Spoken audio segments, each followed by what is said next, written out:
Valve has been knee-deep in VR for years now through its Steam VR and software initiatives, but when it comes to the hardware that makes it all possible, it's relied on electronics giant HTC. With its new Index headset, Valve wants to remove that middleman once and for all and more finely tuned to experience. I spent a few hours the Index recently and had a pretty good time with it, especially now that there's a bevy of interesting, if not always outright good, VR titles to tinker with, but I'm entirely sure it's worth its asking price just yet. Here are my 5 biggest takeaways from diving back into VR. The Index headset looks better, but it's not the leap you might be looking for. The Index's biggest stride forward is in fidelity. Its dual 1440 by 1600 resolution displays match the Vive Pro, but the biggest difference is how consistent that image is.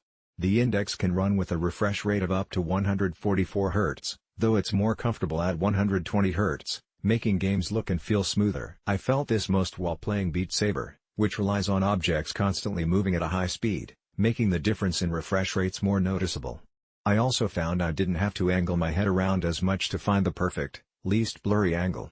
That said, that blurriness isn't entirely gone. You still get a screen door effect when peeking around at the edges of certain objects, which makes some smaller text hard to read.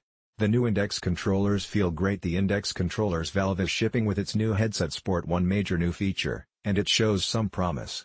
Along with an analog stick and 2 buttons apiece, the Index controllers have a responsive panel where your fingers land on them, and can read which fingers are touching it. The controller's adjustable grip allows you to hold the controller with your palms extended, which lets games be designed around moving your fingers around.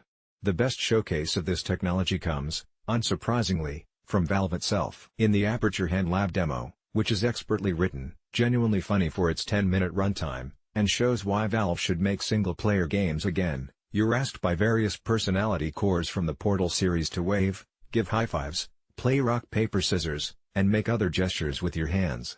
The controllers occasionally found it hard to distinguish between my middle and ring finger, but I never had an issue doing what the game asked of me, and it felt kind of magical. I also gave those robots some middle fingers, and it felt good.